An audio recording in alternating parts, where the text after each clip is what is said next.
Hi hello welcome to Thiraimurasu. இன்னைக்கு திரைமுரசு நிகழ்ச்சியில என்னென்ன புது புது அப்டேட்ஸ் வந்திருக்கு, என்ன மாதிரியான இன்ட்ரெஸ்டிங்கான விஷயம்லாம் நடந்திருக்கு, என்னென்ன படம் ரிலீஸ் ஆகியிருக்குன்னு பார்க்க போறோம். வாங்க நிகழ்ச்சிக்கு போலாம். திரைமுரசு நிகழ்ச்சியில ஃபர்ஸ்டா நம்ம பார்க்க போற செக்மெண்ட் சினி அப்டேட். சினிமாவில் நடக்கக்கூடிய சில இன்ட்ரெஸ்டிங்கான விஷயங்களை இந்த அப்டேட்ல பார்க்க போறோம். தமிழக மக்களிடையே மிகவும் பிரபலமான தொழிலதிபராக அறியப்படும் லெஜண்ட் சரவணன் அதிரடியா தன்னுடைய கடை விளம்பரத்தின் மாடலா மாறி பெஸ்ட்னு எல்லோரையும் ஆட வச்ச லெஜண்ட் சரவணனோட அடுத்த படம் அப்டேட் வெளியாகி இருக்கு. அது என்ன அப்டேட்னு பார்க்கலாம் வாங்க. தமிழக மக்களிடையே மிகவும் பிரபலமான தொழிலதிபராக அறியப்படும் லெஜண்ட் சரவணன் அதிரடியாக தன்னுடைய கடை விளம்பரத்தின் மாடலாக மாறி பலரையும் வியப்படைய வைத்தார். அதாவது வசந்தன்கோ, லலிதா ஜுவல்லரி ஓனர் போன்று விளம்பரங்களில் நின்று பேசிவிட்டு செல்லாமல் முன்னணி ஹீரோக்களுக்கே டஃப் கொடுக்கும் விதத்தில் கலர்ஃபுல் உடையில் ஆட்டம் பாட்டம் என களைகட்ட செய்தார்.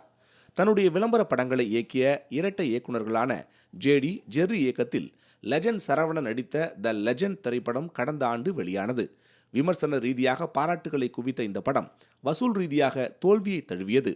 முதல் படத்திலேயே ஆட்டம் பாட்டம் ரொமான்ஸ் ஆக்ஷன் என டாப் ஹீரோக்களுக்கு சவால் விட்ட லெஜண்ட் தற்போது தன்னுடைய இரண்டாவது படத்தில் நடிக்க தயாராகி உள்ளார். அதன்படி தற்போது லெஜண்ட் சரவணன் நடிக்க உள்ள படத்தை இயக்கும் இயக்குனர் பற்றிய தகவல் வெளியாகி உள்ளது. இந்த படத்தை சிவகார்த்திகேயன் நடித்த எதிர்நீச்சல் படத்தை இயக்கி தன்னுடைய முதல் படத்திலேயே சூப்பர் ஹிட் கொடுத்த துரை செந்தில்குமார் இயக்க உள்ளதாக கூறப்படுகிறது. இவர் தனுஷை வைத்து கொடி, பட்டாசு ஆகிய படங்களை இயக்கியுள்ளார். தற்போது ராகவா லாரன்ஸை வைத்து அதிகாரம் என்கிற படத்தை இயக்கி வரும் நிலையில் இந்த படத்தின் படப்பிடிப்பு முடிந்த பின்னர் லெஜண்ட் சரவணன் நடிக்கும் படத்தை இயக்க உள்ளதாக கூறப்படுகிறது. விரைவில் இது குறித்து அறிவிப்பு வெளியாகலாம் என எதிர்பார்க்கப்படுகிறது. அதுவரை காத்திருப்போம்.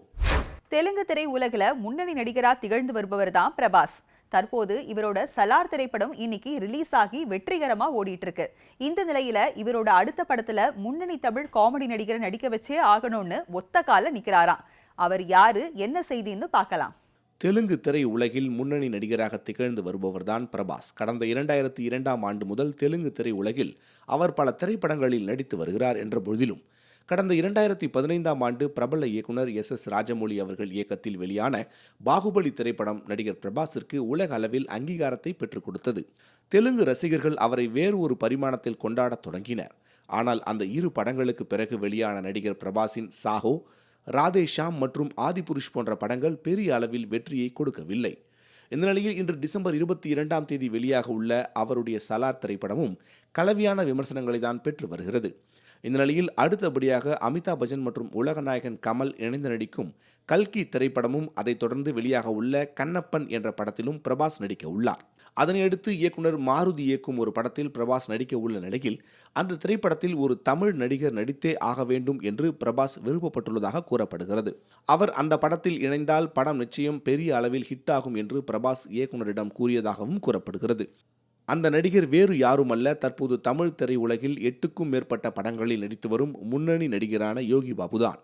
யோகி பாபு தற்போது ஒரு சிறந்த நடிகராக மட்டும் இல்லாமல் ஒரு மிக சிறந்த லக்கி சாமாகவும் கருதப்பட்டு வருகிறார்.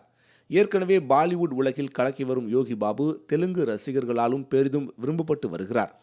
2 மடங்கு அதிக சம்பளம் கொடுத்து பிரபாஸ் தனது படத்தில் நடிக்க அவரை அணுகிய நிலையில் யோகி பாபு அந்த திரைப்படத்தில் நடிக்க ஒப்புக்கொண்டதாக தகவல் வெளியாகி உள்ளது.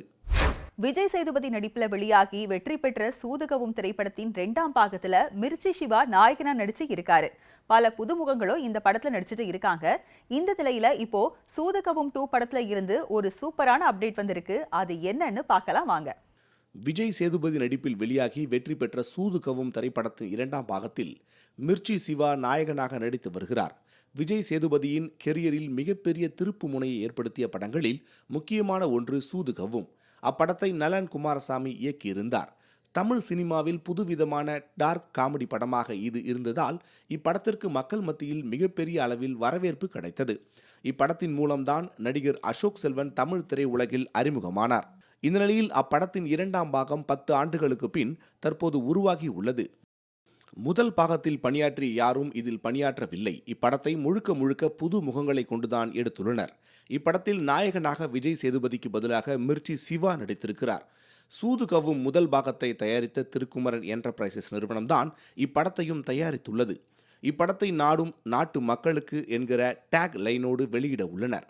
முழுவீச்சில் நடைபெற்று வரும் இப்படத்தின் படப்பிடிப்பு இறுதி கட்டத்தை எட்டியுள்ளதாக குறிப்பிட்டு அதன் ஷூட்டிங் ஸ்பாட் புகைப்படங்களை படக்குழு வெளியிட்டுள்ளது. இப்படத்தை ஏ.ஜே. அர்ஜுன் என்கிற புதுமுக இயக்குனர் இயக்கி வருகிறார். இதில் நடிகர் மிர்ச்சி சிவாவுடன் ராதா ரவி, கருணாகரன், எம்.எஸ். பாஸ்கர், அருள்தாஸ், ரமேஷ் திலக் என மிகப்பெரிய நட்சத்திர பட்டாளமே நடித்துள்ளது. இப்படம் அடுத்த ஆண்டு திரைக்கு வரும் என எதிர்பார்க்கப்படுகிறது. கடந்த டிசம்பர் 15ஆம் தேதி அப்பாஸ் ஏ ரஹ்மத் இயக்கத்துல உரியடி விஜயகுமார் கதாநாயகனா நடிச்சு வெளியான படம் ஃபைட் கிளப். இந்த படம் விமர்சன ரீதியில நல்ல வரவேற்பு பெற்ற நிலையில படத்தோட பாடல் ஒண்ணு வெளியாகி இருக்கு. அது என்ன பாடல்னு பார்க்கலாம். அப்பாஸ் ஏ ரஹ்மத் இயக்கத்தில் உருவாகியுள்ள திரைப்படம் ஃபைட் கிளப். இந்த படத்தில் உரியடி விஜயகுமார் கதாநாயகனாக நடித்துள்ளார். மேலும் கார்த்திகேயன், சந்தானம், சங்கர்தாஸ் ஆகியோர் முக்கிய கதாபாத்திரத்தில் நடித்துள்ளனர். ரிலீஸ் குட் பிலிம்ஸ் தயாரித்துள்ள இந்த படத்திற்கு கோவிந்த் வசந்தா இசையமைத்துள்ளார். இந்த படத்தை இயக்குனர் லோகேஷ் கனகராஜ் ஜி ஸ்குவாட் தயாரிப்பு நிறுவனத்தின் மூலம் வெளியிட்டுள்ளார். கடந்த டிசம்பர் 15ஆம் தேதி வெளியான ஃபைட் கிளப் படம் விமர்சன ரீதியில் நல்ல வரவேற்பை பெற்று வருகிறது. இந்த நிலையில் ஃபைட் கிளப் படத்தின் ராவண மவன் பாடலின் வீடியோ படக்குழு வெளியிட்டுள்ளது. திரைமுரசு நிகழ்ச்சியில அடுத்ததான் நம்ம பார்க்க போற செக்மெண்ட் சினி ஜங்ஷன். அறிமுக இயக்குனர் மந்திர வீரபாண்டியன் இயக்கத்துல இவானா, வெங்கட் செங்குட்டுவன் முதன்மை பாத்திரத்துல நடிக்க மாறுபட்ட த்ரில்லர் டிராமாவா உருவாகி உள்ள மதிமாறன் திரைப்பட இசை மற்றும் ட்ரெய்லர் வெளியீட்டு விழாவை பார்க்கலாம் வாங்க. தம்பி ஹீரோவாக நடித்திருக்கக்கூடிய தம்பியை ரொம்ப எவ்வளவு பாராட்டினாலும் தகும். ரொம்ப நாங்கள் எல்லாருமே ஒரு குடும்பம் மாதிரி அந்த கிராமத்தில் இருந்துக்கிட்டு ரசிச்சுக்கிட்டு அப்படியே சுற்றி பார்த்துக்கிட்டு அவ்வளவு அருமையாக ரொம்ப பர்ஃபார்மன்ஸ் ரொம்ப பிரமாதமாக பண்ணியிருக்கிறாரு. நம்மக்கிட்ட ஒரு ஷாட்டுக்கும் சார் சரியாக இருந்தா சார் வேறு ஏதாவது பண்ணிக்கலாமா சார், வேறு அந்த ஆர்வம் உருவத்தில் என்ன இருக்குது. என்னெல்லாம் எனக்கு நிறைய முடி இருக்கும்போது யாரும் வேஷம் கொடுக்கல, முடி கொட்டினதுக்கப்புறம் தான் வேஷம் கொடுக்குறாங்க. அது என்ன ஒருத்தன் கிண்டல் பண்ணான், ரொம்ப நண்பன், முடியே இல்லை உனக்கெல்லாம் எவன்டா வேஷம் கொடுப்பான், டேய் முடி இல்லைன்னா பரவாயில்லடா, முடியல என்ன தான்டா கவலை அப்படின்னு நான் சொன்னேன் அவங்ககிட்ட. அந்த மாதிரி சரித்திரத்தில் நீங்கள் எவ்வளவோ பேர் எடுத்துக்கொள்ளுங்கள், குறையோடு இருந்தவர்கள் எவ்வளவோ சாதித்திருக்கிறார்கள். இன்னும் நெப்போலியன் போனபார்ட் எடுத்துக்கங்க, அவர் ரொம்ப ஷார்ட் அப்படின்னு தான் நான் படிச்சிருக்கிறேன். அதே மாதிரி மாலிக் கஃபூர் எடுத்துக்கோங்க, அவர் ஒரு திருநங்கை, அவர் எவ்வளோ தூரத்துக்கு இந்தியாவில் எவ்வளோ இடங்களை ஆட்சி கொண்டிருக்கிறார். இந்த படத்தை மிகப்பெரிய வெற்றி படமாக ஜனங்கள்கிட்ட கொண்டு போய் சேர்க்க வேண்டியது பத்திரிகை ஊடகத்துறை நண்பர்கள்.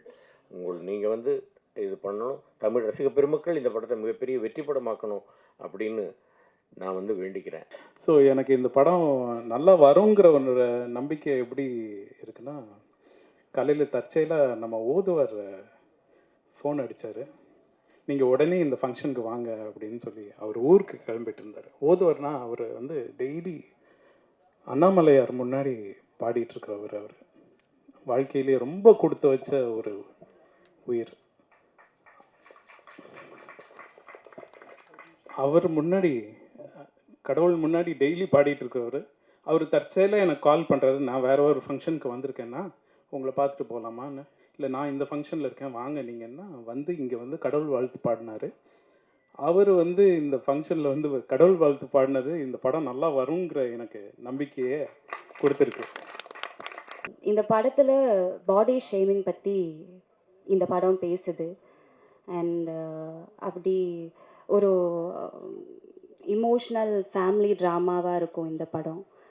அண்ட் இந்த கான்செப்டை எடுத்து இந்த ப்ரொடியூஸ் பண்ணுறதுக்கு எங்களோட ப்ரொடியூசர் லெனின் பாபு சார் ரெடியாக இருந்தாங்க. So thank you to GS cinema international இந்த படம் ப்ரொடியூஸ் பண்ணுறதுக்கும், and for to GS brothers. And இந்த படத்தில் எங்களுக்கு ராஜா மாதிரி கார்த்திக் ராஜா சார் இருக்கார். அவங்க ரொம்ப அழகாக இந்த படத்துக்காக மியூசிக் சாங்ஸ் எல்லாம் பண்ணி கொடுத்துருக்காங்க. Thank you sir. எல்லாருக்கும் வணக்கம். நான் இந்த படம் நடிக்கலை, அண்ணன் சொன்ன மாதிரி வாழ்த்து சொல்கிறதுக்கு தான் வந்திருக்கிறேன். சீக்கிரமாக கூப்பிடுங்கன்னு சொன்னதுக்கு இவ்வளோ சீக்கிரமாக கூப்பிட்டதுக்கு ரொம்ப நன்றி கவிதா மேடம். ஒரு மீட்டிங் வேறு இருக்குது. இயக்குனருக்கும் இந்த படக்குழுவினருக்கும் என்னுடைய மனமார்ந்த வாழ்த்துக்கள் தெரிவிச்சுக்கிறேன். அப்புறம் நான் நிறைய டைம் எடுத்து பேசலான்னு இருக்கிறேன். ரொம்ப நன்றி. வெறுமனே ஒரு காலகட்டத்தில் பொழுதுபோக்காக போய்கிட்டு இருந்த அந்த காலகட்டம் மலையேறி விட்டது. ஏதோ ஒன்று சொல்லணும்னு ஆசைப்படுது, அது எத்தனை பேரை சேர்ந்து போகுன்னு தெரியுது. ஆனால் இந்த படம் உருவ கேளிகளை பற்றி ஒரு அழுத்தமான ஒரு பதிவு பண்ண வந்திருக்கிறது. எனவே நல்ல விஷயங்களை கொண்டு போய் சேர்க்கறதுக்கு களம் பத்திரிகையாளர்கள் தான். எல்லோருமே உழைப்போம், புதிய படைப்புகள் வந்துட்டு இருக்கணும். காரணம், ஒரு சமூகம், எந்த சமூகம் படைப்பாளிகளையும் படைப்பையும் கொண்டாடுதோ அதுதான் உயர்ந்த சமூகமாக இருக்கும். அதுதான் வளர்ச்சி அடைஞ்ச சமூகத்தை வளர்த்து விடுவதற்கான ஒரு மிக காலகட்டம் இருக்கும். எனவே படைப்புகள், படைப்பாளிகளை எப்போதுமே நம்ம தூக்கி கொண்டாட வேண்டிய ஒரு காலகட்டத்தில் தான் இருந்துகிட்டே இருக்கும். படைப்புகள் மட்டும் புதிதாக இல்லை என்றால், புதிய சிந்தனைகள் இல்லை என்றால், மறுமலர்ச்சிகளும் பரிணாம வளர்ச்சிகளுமே இல்லாமல் தொலைஞ்சு போயிருக்கும். எங்கேயோ ஒரு இடத்துல இன்னும் நம்ம வந்து காடோடிகளாகவும் எங்கேயோ ஒரு தேடுதலை வேட்டையாடி சமூகமாகவே வாழ்ந்துட்டு இருந்திருப்போம். படைப்புகள் தான் நாகரிகத்திலிருந்து அடுத்தடுத்த கட்டத்தில் புதிய சிந்தனைகளை படைத்து கொண்டே இருக்கிறது. இந்த பையன் எப்படியாவது முன்னேறிடுவான் அப்படின்னு எனக்கு நம்பிக்கை வர்றதுக்கு முன்னாடி நிறையா பேருக்கு அந்த நம்பிக்கை இருக்குது. அவங்க எப்படியாவது இந்த பையன் ஜெயிச்சிடணும் அப்படின்னு நினச்சிக்கிட்டே இருக்காங்க. அவங்க எல்லாருக்கும் நன்றி. எங்கள் அப்பா அம்மா எல்லாரையும் சேர்த்து தான் சொல்கிறேன். அப்புறம் இந்த படத்தை முழுக்க இந்த படத்துக்கு முக்கியமான ரீசனான மந்த்ரா சார் வந்து இவன் தான் ஹீரோன் இல்லை, இவனை வச்சு இந்த படம் பண்ணலாம் அப்படின்ற நம்பிக்கையை வந்து எனக்கு ஃபஸ்ட்டு கொடுத்தாங்க. ரெண்டாவது ஜிஎஸ் சினிமாஸ் அவங்க இந்த அளவுக்கு கொண்டாந்து நிறுத்துவாங்கன்னு நான் நினைக்கவே இல்லை. ஏன்னா யாருக்குமே ஃபஸ்ட்டு படம் இப்படி அமையாது. ஒரு 7 வருஷம் 8 வருஷம் ஸ்ட்ரகிளுக்கு அப்புறமேக்கு மொதல் படம் இப்படி கிடைக்கிறது எத்தனை பேருக்கு அமையும்னு தெரியல. அந்த விஷயத்தில் நான் ரொம்ப கொடுத்து வச்சிருந்தேன். ஊடக நண்பர்கள் எல்லாருக்கும் இந்த படத்தை எப்படியாவது என் பொதுமக்கள்கிட்ட கொண்டு போய் நீங்கள் சேர்த்துருங்கன்ற நம்பிக்கை எனக்கு இருக்குது. முதல் படம் எடுத்து பாதியில் வராமல் இருக்கிறவனுக்கு இருக்கிற வலி வந்து யாராலையுமே வெளியில் சொல்ல முடியாது. அது ஒரு பெரிய வலி.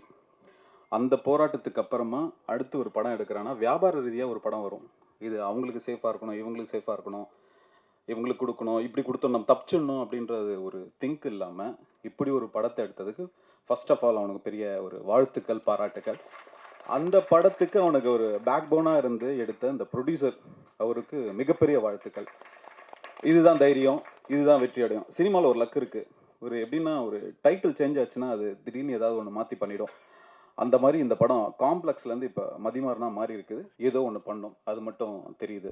ஷாரிக் ஹாசன், விஜய் ஆஷிக் நடிச்சு இயக்குனர் RNV டைரக்ஷன்ல உருவாகி இருக்கும் ஜிகரி தோஸ்த் படத்தோட பிரஸ் மீட்ல படக்குழுவினர் சுவாரஸ்யமான விஷயங்களை பகிர்ந்திருக்காங்க. அது என்னன்றதை பார்க்கலாம். நாங்கள் ஃபர்ஸ்ட் டைம் யங்ஸ்டர்ஸ்லாம் சேர்ந்து படம் பண்ணியிருக்கோம். நீங்கள் உங்களோட பெஸ்ட் விஷஸையும் உங்களோட பெஸ்ட் சப்போர்ட்டும் எங்களுக்கு கொடுங்க. தேங்க்யூ. படம் நீங்கள் பார்த்துருப்பீங்க. Thank you so much. First of all வந்திருக்கிற எல்லா பத்திரிகை நண்பர்களுக்கும் வணக்கம் அண்ட் தேங்க்யூ ஸோ மச் எங்கள் படம் பார்க்க வந்ததுக்கு அண்ட் நல்ல ஒரு ஃபீட்பேக் கொடுத்துருக்கீங்க. அண்ட் இது ஆக்சுவலி சொல்ல பார்த்தோன்னா நாங்கள் ரொம்பவே கொஞ்சம் கஷ்டப்பட்டு இந்த படத்தை ரிலீஸ் பண்ணி அண்ட் கொஞ்சம் வெயிட் பண்ணி அரணோட டைரக்டர் அரண் சார் வந்து ரொம்ப நாள் இவரோட ஃபஸ்ட்டு படம். ஸோ இவருக்கு வந்து ஒரு பூஸ்டப்பாக இருக்கும். ஸோ ஒரு ஃபுல் ஃப்ளெஜ்டில் நானும் த்ரூ அவுட் த மூவி வந்ததில் எனக்கு ஒரு வாய்ப்பு கொடுத்ததில் இவருக்குமே ரொம்ப பெரிய ஒரு நன்றி. அண்ட் நான் இன்னும் அவ்வளோவா ஃபுல் படம் பார்க்கல. இனிமேல் தான் நாங்களும் படம் பார்க்கணும். ஸோ நீங்கள் எல்லோரும் சேர்ந்து தான் எங்கள் ஹோல் டீமே நீங்கள் எல்லோரும் சேர்ந்து தான் எங்களை சப்போர்ட் பண்ணி இந்த ஒரு படத்தை ஒரு வெற்றி படமாக ஆக்கி நீங்கள் தான் கொண்டு போய் சேர்க்கணும். And thank you so much. Please thank you so much. எல்லாருக்கும் வணக்கம். நான் உங்கள் விஜய் ஆஷிக் பேசுகிறேன். ரொம்பவே சந்தோஷம். அதாவது என்னென்னா, இப்போ நிறைய படங்கள் பண்ணிகிட்டு இருந்தாலும் இந்த படம் ஜிகிரி தோஸ்த் வந்து ரொம்ப ஒரு முக்கியமான ஒரு படம் கரியரில். இது வந்து ஒரு படம் ஆரம்பித்ததுலேருந்து எண்டு வரைக்குமே நான் இருக்கிற ஒரு படம். ஸோ அதனால் இது வந்து ரொம்ப ஒரு ஸ்பெஷல். ஸோ அது மட்டும் இல்லாமல் அரண் அதுக்கு வந்து ஒரு மிகப்பெரிய ஒரு வாய்ப்பு அளித்திருக்காரு. அதுக்கு மிகப்பெரிய நன்றிகள். அண்ட் என்னென்னா, இது ஒரு காமன் மேன் பெர்ஸ்பெக்டிவில் இந்த கேரக்டர் இருக்கும். ஸோ இவங்க 2 பேரும் வந்து இது பண்ணிடலாம் அது பண்ணிடலான்னும் போது நம்ம எதுக்குடா நம்ம பாட்டு வந்த வேலையை பார்க்கலான்டான்னு சொல்லிகிட்டே இருக்கக்கூடிய ஒரு கேரக்டராக இருக்கும். ஸோ அநேகமாக அவங்க எல்லாருக்குமே இந்த கேரக்டர் வந்து ரொம்ப பிடிச்சிருக்குன்னு நினைக்கிறேன். இங்கே வந்திருக்கீங்க, ரொம்ப சந்தோஷம். படம் எல்லாருக்கும் பிடிச்சிருக்குன்னு நம்புகிறோம். தம்பி எங்களை நம்பி பண்ணால் சோஷியல் மெசேஜோடு ஒரு படம் பண்ணியிருக்கோம். நீங்கள் இந்த படத்தை இன்னும் வெளியில் கொண்டு போய் எல்லோரும் பார்க்குறதுக்கான வழிகளை செய்யணும். யங்ஸ்டர்ஸாக பண்ணப்பட்ட படம், யங்ஸ்டர்ஸ் அண்ட் ஃபேமிலிக்காக பண்ணப்பட்ட ஒரு படம். ஆனஸ்டான எஃபர்ட் போட்டு நாங்கள் பண்ணியிருக்கோம். No compromises from our end. உங்களுக்கும் படம் ரொம்ப பிடிச்சிருக்குன்னு சொல்கிறீங்க. ஸோ அதே மாதிரி அந்த சப்போர்ட்டை நீங்கள் வந்து பிரதிபலித்து ஆடியன்ஸ்க்கும் அது போய் சேர வைக்கிறது உங்களுடைய request from us. So I hope you shower us all the blessings and Jigri Dost becomes a huge success. Thank you so much. ஜிகிரி Dost பண்ணியிருக்கேன். கண்டிப்பாக பெருமையாக சொல்லிக்கலாம். ஏன்னா நான் எல்லாத்துலேயும் மொட்டராஜேந்திர மாதிரி பாப்பா தம்பி அப்படின்னு சொல்லிட்டு போயிடுவேன். இந்த படத்தில் வந்து தம்பி நம்ம அரண் பிரதர் வந்து சொன்னார், பிரதர் நீங்கள் மொட்டராஜனாக பண்ணாதீங்க, சரத்தா பண்ணுங்க அப்படின்னு சொன்னார். அதுவே வந்து ரொம்ப ரொம்ப சந்தோஷம். ஜிகிரி தோஸ்தில் வந்து இவங்களோட நானும் ஒரு தோஸ்தாக வந்து ஜாலியாக வந்து படத்தை பண்ணி என்ஜாய் பண்ணி பண்ணோம். திரைமுரசு நிகழ்ச்சியில் அடுத்ததான் நம்ம பார்க்க போகிற செக்மெண்ட் சினி பார்வை. இன்னைக்கு ரிலீஸ் ஆன சலார் மற்றும் ஜிகிரி தோஸ்த் படங்களை பார்த்த மக்கள் அந்த படம் எப்படி இருக்குன்னு தங்கள் பார்வையை நம்ம கிட்ட ஷேர் பண்ணியிருக்காங்க. அது என்னன்றதை பார்க்கலாம். நல்லா இருந்தது படம். ஃப்ரெண்ட்ஸோட போய் பார்க்கலாம். It was nice. மகாபலிபுரம் போகிற ஒரு கேங் டிஃப்ரெண்ட்டாக நியூவாக ஒன்று பண்ண மாதிரி காமிச்சிருந்தாங்க. ஸோ நல்லா இருந்தது. சூப்பராக இருக்குது, நல்லா ஆக்டிங் பண்ணிக்கிறாங்க. ஃப்ரெண்ட்ஷிப் சூப்பராக, 2 ஃப்ரெண்ட்ஷிப் சேர்ந்தா எப்படியா இருக்கும்னு நல்லா சூப்பராக கொடுத்துருக்காங்க படம். நல்லா ஒரு சின்ன டைமிங்னாலும் சூப்பராக இருக்கணும், கன்ஃபார்ம் பார்க்கலாம். இது படம்லாம் மூவிலாம் நல்லா இருந்தது, நல்லா வந்து பார்க்கலாம். நல்லா நிறைய காமெடிலாம் இருந்தது, எல்லாருமே வந்து பார்க்கலாம், ஜாலியாக என்ஜாய் பண்ணலாம் மூவி. ஃபஸ்டிக் மூவி ஒரு ஃபஸ்ட் டைம் ரொம்ப நல்லா பண்ணியிருக்காரு. மோர் லைக் எக்ஸ்பீரியன்ஸ் டைரக்டர்ஸ் மாதிரி வெரி நைஸ்லி டன். நல்லா ட்ரை பண்ணியிருந்தாங்க. ஆக்ஷன் சீக்வன்ஸ் நல்லா பண்ணியிருந்தாங்க. இவர் விஜய் ஆஷிக் அவர் காமெடி எல்லாமே நல்லா இருந்துச்சு. சரத்தும் நல்லா பண்ணியிருந்தாரு. அந்த மாதிரிலாம் ஃபீல் ஆகலை. Was very nice flow of film. எங்கேயுமே ஸ்டாப் ஆகலை and screenplay engaging, bore அடிக்கல ஃபிலிமில். Very nice. நல்லா பண்ணியிருக்காங்க. சாங்ஸ் நல்லா இருக்கு. ஆக்டிங் வந்து ஷாருக்கோட ஸ்டன்ஸ்லாம் சூப்பராக இருக்கு. ஹீரோவுமே செம்மையாக நடிச்சிருக்காங்க. வணக்கம், ஜிகிரி தோஸ்து பாருங்க, சூப்பராக இருக்கு. ஃப்ரெண்ட்ஸோட பார்க்கலாம். ஒரு சின்ன டீம் ரொம்ப அழகாக குட்டியாக ஒரு கதையை நல்ல பட்ஜெட்டில் பண்ணியிருக்கிறாங்க. அவர்களுக்கு வாழ்த்துக்கள். படம் ஜிகிரி தோஸ்து நானும் நடிச்சிருக்கேன். ரொம்ப சந்தோஷமாக இருக்குது. எல்லா ஆடியன்ஸும் வந்து எல்லா நண்பர்களும் வந்து ஃபேமிலியோடு வந்து எல்லாருமே படம் பார்த்தாங்க. எல்லாருமே என்ஜாய் பண்ணாங்க. ரொம்ப பேக்கேஜாக இருந்தது அண்ட் ஃப்ரெண்ட்ஸ் எல்லாம் சேர்ந்து வந்து பார்க்கலாம். ஃப்ரெண்ட்ஸ் அண்ட் ஃபேமிலிஸாக தேட்டரில் வந்து பாருங்கள். இப்போ 3 பேர் சேர்ந்தா எப்பவுமே கலாட்டா பண்ணுவாங்க. அந்த மாதிரி அதை தாண்டி அவங்களால என்ன பண்ண முடியும் அப்படின்னு எடுத்து காட்டுற மூவியாக இருக்கும். ஒரு யங்ஸ்டர்ஸ் வந்து மோட்டிவேஷனான மூவி. நல்லா இருந்து சின்ன பசங்க ஃபேமிலியோட பார்க்கலாம். Very good movie. Acting also good, songs also good. செம்ம ரெஸ்பான்ஸ். நான் எதிர்பார்க்கவே இல்லை. ஒரு சின்ன எங்களை மாதிரி புதுமுகங்களுக்கு எப்படி ஒரு வரவேற்பு இருக்குன்னு. கதை நல்லா இருக்குன்னு சொல்லிட்டு ஆல் நல்லா கிளாப் பண்ணியிருக்காங்க, நல்லா இது பண்ணியிருக்காங்க. ஸோ கண்டிப்பாக நான் பார்த்த இந்த ரெஸ்பான்ஸ் வந்து எல்லா தேட்டரிலும் இருக்குன்னு நம்புகிறேன். நீங்களும் உங்கள் ஜிகிரி தோஸ்துங்களோட இந்த படத்தை போய் பாருங்கள். கண்டிப்பாக உங்கள் டைமுக்கும் பணத்துக்கும் வேல்யூவான படம். சார் ரொம்பவே சந்தோஷம். அதாவது இப்போ ஜிகிர் தோஸ்த் ஃபஸ்ட் ஷோ பார்த்துட்டு வெளில வரோம். ஆடியன்ஸ் ரெஸ்பான்ஸுமே ரொம்ப நல்லா இருந்தது. காமெடிஸ்க்கெலாம் பயங்கரமாக என்ஜாய் பண்ணாங்க. செகண்ட் ஹாஃபில் வந்து அடிக்கிற கவுண்டர்ஸ்க்காக இருக்கட்டும், நடக்கிற விஷயத்துக்கு எல்லாத்துக்குமே அவங்க வந்து கதையோடு ஒன்றி பார்த்து என்ஜாய் பண்ணாங்க. ஏன்னா அவங்க ஒரு பாசிட்டிவ் ரிவ்யூ, அவங்க படம் நடுவில்லாம் கிளாப் அடித்து சவுண்டெல்லாம் கொடுத்து விசில்லாம் அடித்த போது எங்களுக்கே கொஞ்சம் ஒரு மாதிரி கொஞ்சம் லைட்டாக எமோஷனலாக இருந்தது. ஏன்னா நாங்கள் எதிர்பார்க்கல இப்படி ஒரு ரெஸ்பான்ஸ் அவங்களுக்கு கொடுப்பாங்கன்னு. மூவி நல்லா இருக்கு ப்ரோ. கேஜிஎஃப் மாதிரியே தகுறான். ஆமாம், సాంగ్స్லாம் okay bro. And last climax super ఆగుది. బీజిఎం అంతా చాలా బాగుంది మూవీ అయితే. ప్రభాస్ యాక్టింగ్ అంతా చాలా బాగుంది. యాక్షన్ நல்லா இருக்குங்க. Prabhas 100% given his effort and Prashanth மார்க் நீல் பிரசாந்த் இருக்காங்களா, அவர் மார்க் எல்லாம் தெரியும். முன்னாடி அதான் யாருன்னே தெரில, வில்லன் யாரு ஹீரோ யாருன்னே தெரில. அது ஒன்றும் குழப்பமாக இருக்குது. இல்லை ஓகே, கொஞ்சம் போர் அடிக்கும் பட் ஓகே, பார்க்கலாம். பிரபாஸ் ஆக்டிங் நல்லா இருக்குது. பிருத்திவிராஜ்க்கு செகண்ட் ஹாஃபில் நல்லா ஸ்கோப் இருக்குது. ஃபஸ்ட் ஹாஃபில் வரல அவர். செகண்ட் ஹாஃப்லேருந்து சூப்பராக இருக்குது படம். பார்ட் 2க்கு நல்லா லீட் கொடுத்து முடிச்சிருக்காங்க. எடிட்டிங் அண்ட் பிஜிஎம் நல்லா தரமாக பண்ணியிருக்காங்க. பார்ட் 2 கண்டிப்பாக எடுக்கணும்னு நினைக்கிறேன். விட்டுட்டா நல்லா இருக்காது. ஹீரோயின் இருக்காங்க, அதான் ஸ்ருதி ஹாசன். அவங்க வந்து சும்மா கதை கேட்குறது, ஃப்ளாஷ்பேக் கதை கேட்குறதுக்கோசரம் வந்திருக்க மாதிரி தான் இருக்குது. மற்றபடி அவங்க எதுவுமே கிடையாது. இப்போ ஸ்டோரியுடைய பிளாட்டே வந்து கொஞ்சம் வீக்கான பிளாட்டாக கண்டு அந்தளவுக்கு இது பண்ணலை, அவ்வளோதான். வீக்கெண்ட் போடுவாங்க. பிரபாஸ்க்குலாம் ஆக்டிங் கிடையாதுங்க, வெறும் சும்மா ஹீரோ மெட்டீரியல் க்ளோரிஃபை பண்ணுறதுக்கு மட்டும்தான். பிருத்திவிராஜ் நல்லா பண்ணியிருக்கேன். ஹாய், நான் விதேஷ் ஆனந்த். நான் தான் இப்போது சலாரில் யங்கர் வெர்ஷன் ஆஃப் பிரபாஸ் நான் பண்ணியிருக்கேன். ரொம்ப நேரம் எடுத்துக்காதுன்னு சொன்னாங்கல்ல, அந்தெல்லாம் வருது. ஆனால் ஸ்டைலு ஃபுல்லாக இவர் பண்ணுற சிகரெட்டு பூச்சின்னு அடிக்கிறது எல்லாமே 45-50 வருஷமாக ரஜினி சார் நடித்தார்ல, அந்த மாஸ் சீன்ஸு எல்லாமே அதே தான். இன்னைக்கு திரைமுரசு நிகழ்ச்சி ரொம்பவே இன்ட்ரெஸ்டிங்காக இருந்திருக்கும்னு நம்புகிறோம். மீண்டும் மற்றொரு நிகழ்ச்சியில் சந்திக்கிறேன். Until then, it's bye from Raji Karthik.